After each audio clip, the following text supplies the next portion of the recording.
los temores y las incertidumbres de la vida, Dios nos ofrece más esperanza.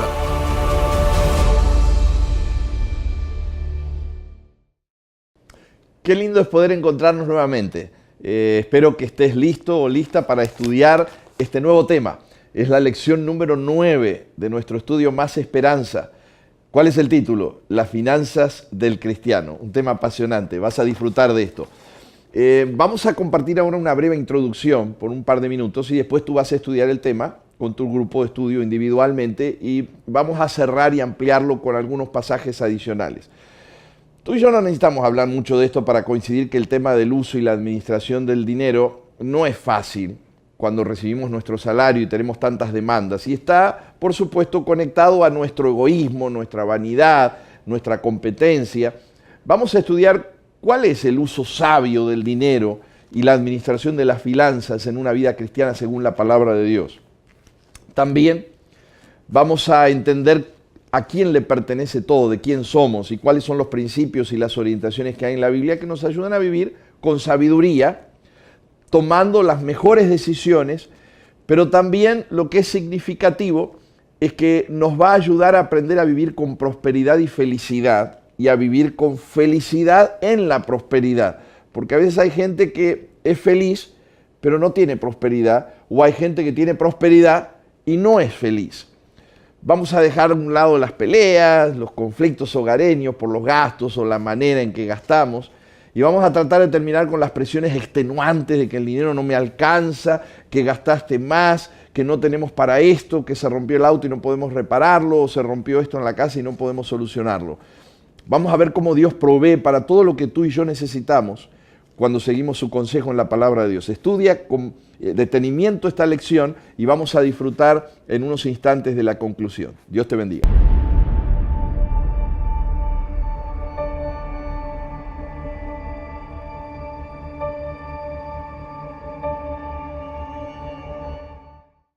Me imagino que ahora al conectarnos nuevamente has tenido la oportunidad de estudiar las Sagradas Escrituras y pudiste ver que hay muchos consejos en relación el uso del dinero. Son orientaciones claves y muy importantes en la palabra de Dios sobre este tema. Y tal vez mientras estabas estudiando ahora, tú estás pensando, cuán diferente yo vivo en relación al plan de Dios. ¿Cómo no sabía esto? ¿Cómo puedo hacer para aplicar esto en mi vida, para disfrutar de esta bendición y esta prosperidad? Déjame decirte que el ingrediente fundamental en esta experiencia con Dios es que tú puedas poner tu fe y tu confianza plenamente en Él. Que confíes en el Señor, en su bendición y en sus promesas para ti, y que puedas permitir que la instrucción inspirada te conduzca a una vida de contentamiento y también de paz financiera. Porque reconozcamos, a veces somos difíciles de contentar. No estamos conformes con esto, no estamos conformes con aquello, esto no nos viene bien, quisiéramos tener esto, quisiéramos tener más.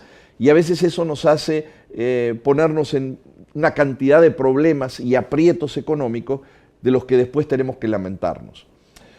Es reconfortante saber, luego de lo que estudiaste, que Dios es el dueño de mi vida y de todo lo que yo soy, que le pertenezco a Él, que la energía para trabajar, la salud para trabajar, el dinero que recibo en mi cheque, en mi salario, le pertenece a Él porque yo soy de Él.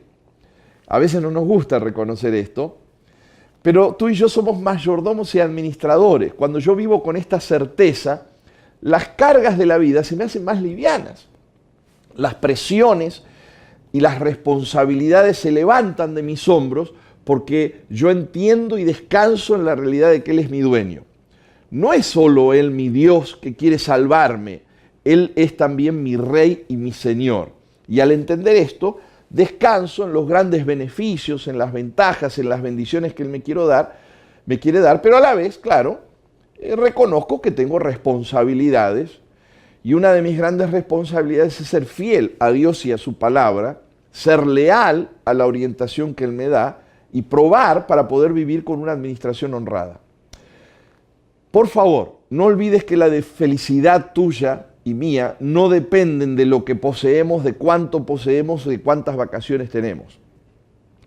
La felicidad depende de la manera en que tú y yo vivimos nuestra relación con Dios, pensamos y sentimos en nuestro corazón. Vas a ver en estos momentos en la pantalla algunos pasajes adicionales de la Biblia con los que puedes profundizar este tema maravilloso. Toma un tiempo para anotarlos, si no pones pausa en tu DVD y registra esos pasajes y puedes estudiarlos con detenimiento. No tendremos tiempo ahora en este repaso de hacerlo, pero son importantes, no son tantos. Ten en cuenta estos pasajes para continuar la lección que has estudiado. Y en este momento nos vamos a detener y a comentar algunos de ellos que nos puedan ayudar a encaminar nuestra vida en una administración sabia. Pero es nuestro deseo, nuestro anhelo, nuestra oración al estudiar este curso de Más Esperanza, que tú puedas tener prosperidad y felicidad en tu vida.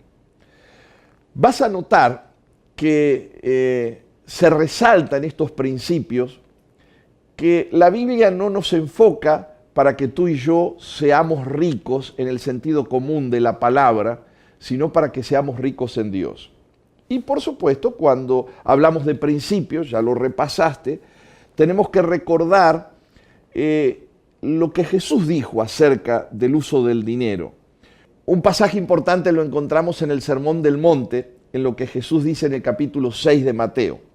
Y dice así la palabra de Dios: no te hagas tesoros en la tierra donde la polilla y el orín corrompen y donde los ladrones minan y hurtan, es decir, donde todo se echa a perder, dice Jesús, sino más bien hazte tesoros en el cielo, donde ni la polilla ni el orín corrompen y donde ladrones no minan ni hurtan. Y aquí viene la clave: porque donde está vuestro tesoro, allí estará también vuestro corazón. Nota esto: donde está tu tesoro y mi tesoro está nuestro corazón. Y tú entiendes que donde está mi corazón, Jesús quiere decir que ahí es donde están nuestros sueños, nuestras pasiones, nuestras aspiraciones, nuestros anhelos, nuestros deseos más íntimos, el propósito para nuestra vida. Y entonces, en segundo lugar, Jesús dice: si donde está mi tesoro está mi corazón, y en mi corazón está lo más importante de mi vida, entonces dice Jesús: hagamos por favor tesoros en el cielo, donde nadie va a poder alterarlos, ni consumirlos, ni desgastarlos. Que toda decisión de inversiones, de pagos, de gastos, tenga en cuenta a Dios y el plan de Dios para que tú y yo vivamos eternamente. Ya vimos que el dinero en realidad no es el problema. Pablo dice que el problema es el amor al dinero.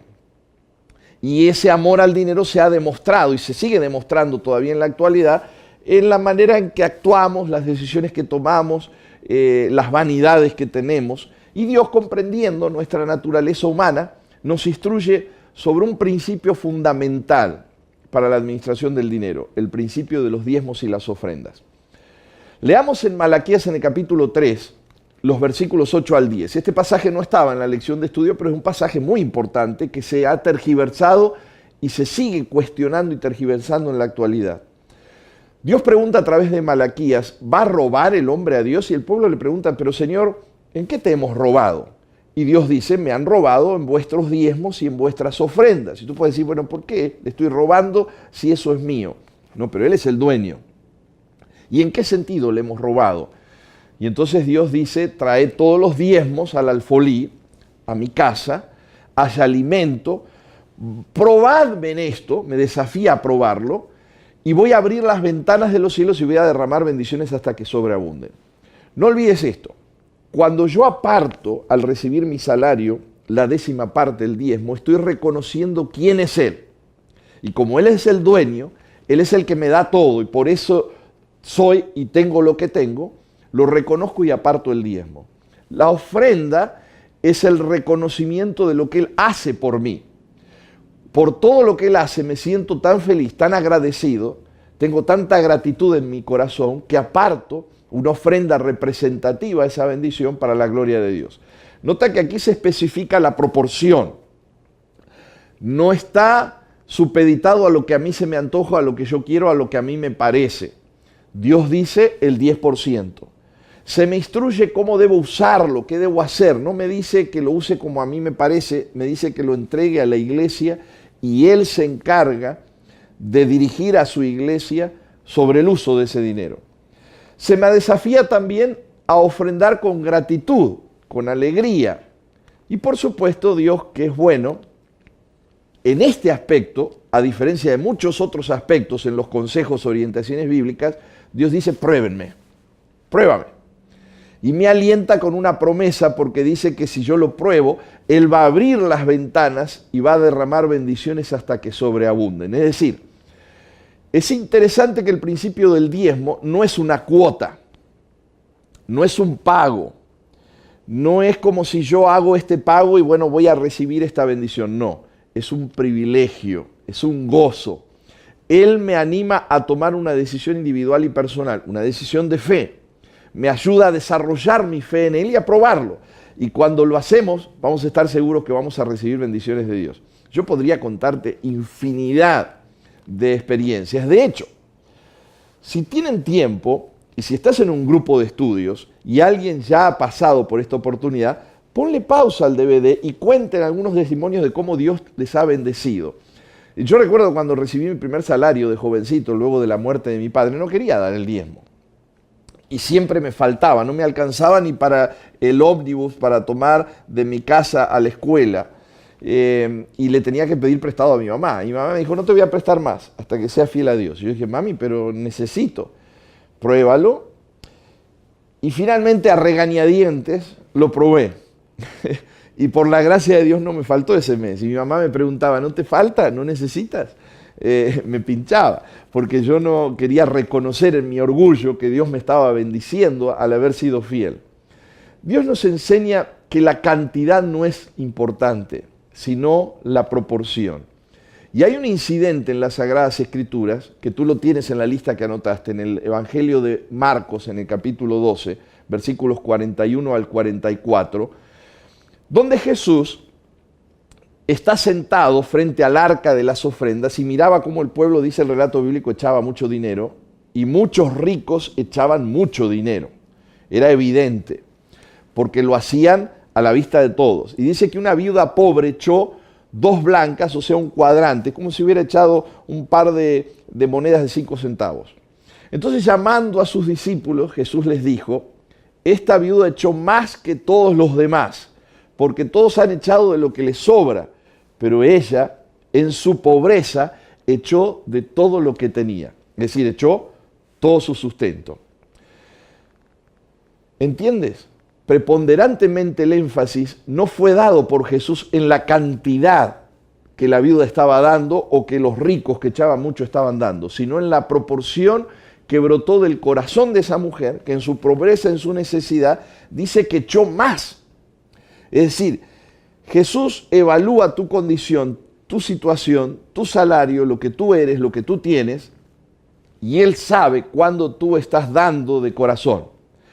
No dio de lo que le sobraba, porque esa es otra costumbre muy de nuestra época, en la sociedad moderna en la que vivimos. Esto me sobra, bueno, esto le voy a dar a Dios. Esto no lo necesito, esto le voy a dar a Dios. No es de lo que le sobraba, sino dio todo lo que tenía. Es importante. No está imaginándose Jesús, Él estaba viendo. Y hay un reconocimiento de esa mujer en la seguridad de que Dios le iba a proveer lo que había dado y aún más si ella era fiel. Esta idea se resalta en varios incidentes de la palabra de Dios, porque es claro que la avaricia, el egoísmo, están destruyendo nuestra vida, están destruyendo también nuestras relaciones. ¿Cuántas discusiones no hay entre esposo y esposa, entre padres e hijos por el uso del dinero? Está destruyendo nuestra sociedad, que corrupta está malgastando el dinero que se le provee. Pero lamentablemente, y esto es lo triste, tú y yo tenemos que reconocer que también está afectando de una manera directa o indirecta nuestras comunidades de fe, nuestras iglesias. Me llama poderosamente la atención de una actitud que se ve en la vida del rey David. David, dice el relato bíblico en el segundo libro de Samuel, en el capítulo 24, tú puedes leerlo en la pantalla, no vamos a leer todos los versículos, pero desde el versículo 21 al 25, David llega a comprar un campo donde él había decidido elevar un altar a Dios y hacer un sacrificio de holocaustos al Señor para que se detuviera la guerra y para que hubiera paz y también en reconocimiento a lo que Dios había hecho por él. El dueño de ese campo se llama Arauna, dice el relato bíblico, y Arauna, cuando vio que llegó el rey, y el rey le pide que le venda el campo, y que le venda unos bueyes, y que le venda la madera, Arauna dijo, no, este es el rey, ¿cómo le voy a vender al rey? Y dijo, por favor, rey, aquí está, usa todo lo que tú tienes, por favor, aquí está, no tienes que comprarme nada, no tienes que pagarme nada. Y entonces nota y leamos juntos lo que dice el versículo 24. Dice que el rey David le dijo a Arauna, no, sino por precio te lo voy a comprar, porque no voy a ofrecer a Jehová mi Dios holocaustos que no me cuesten nada. ¡Wow! Lamentablemente muchas veces ofrecemos a Dios lo que nos sobra, lo que no me cuesta nada, lo que no es ningún acto de sacrificio, de dadivosidad, de reconocimiento de quién es Él o de cuánto me ha dado. Es lo que a mí me parece. Estamos especulando a veces cuánto menos puedo dar. Y de esa forma, a través de la sociedad en la que vivo, me estoy autoengañando, pensando que si doy menos, me va a quedar más para mí, me va a alcanzar más para lo que necesito gastar. Pero la Biblia nos muestra que somos necios cuando tenemos esa actitud.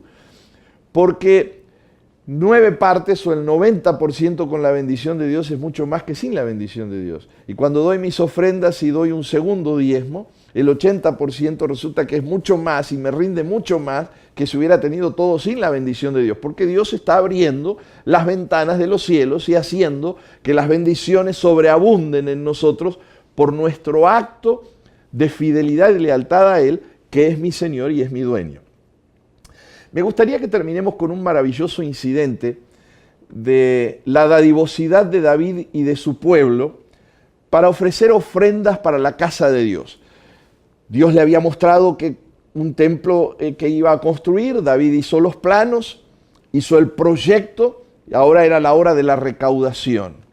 Y entonces se junta David y él dice qué es lo que él va a dar. Y entonces se junta todo el pueblo y el pueblo también decide lo que van a dar. Y nota lo que dice en primer libro de Crónicas, el capítulo 29, desde el versículo 11 hasta el 14. Nosotros vamos a leer ahora solo el 11 y el 14. Tú puedes leer en tu hogar todo el pasaje. Dice así, tuya, oh Jehová, es la magnificencia y el poder, la gloria, la victoria y el honor. Porque todas las cosas que están en los cielos y en la tierra son tuyas. Nota, está reconociendo quién es el dueño. Tuyo, oh Jehová, es el reino y tú eres excelso sobre todo. Está reconociendo quién es Dios. Y entonces en el versículo 14, David dice, porque ¿quién soy yo y quién es mi pueblo para que pudiésemos ofrecer voluntariamente cosas semejantes? Y aquí nota cómo termina. Pues todo es tuyo y de lo recibido de tu mano te damos. Qué interesante es que tú y yo entendamos que es hermoso administrar nuestras finanzas con Dios como nuestro dueño y nuestro Señor. Es un privilegio disfrutar de esa relación de confianza donde Él como mi Señor, mi amo, el dueño de todo, mi Rey, decide tomar control de mi vida, incluyendo la parte financiera, para darme paz. Y me dice, Osvaldo, no te preocupes, yo voy a bendecirte, voy a derramar bendiciones abundantes, solamente sé fiel. Y cuando yo leo estas instrucciones, la Biblia inclusive da instrucciones de cómo debiéramos cuidarnos de las deudas, que es una atrocidad que está sucediendo en muchos de nuestros países. La Biblia me dice cómo debo proceder con el pobre, cómo debo proceder en la administración de algunas decisiones financieras que tomamos, siempre en el contexto de la eternidad, porque me estoy preparando a mi familia, estoy preparando a mi iglesia, para que en poco tiempo más, cuando Cristo venga, pueda verla en gloria y majestad. Por eso el desafío sigue siendo, hagamos tesoros en el cielo. Ahí es donde deben estar nuestros tesoros, y cuando nuestros tesoros estén allí, nuestro corazón estará allí. Y cuando nuestro corazón esté allí, nuestros tesoros van a estar allí.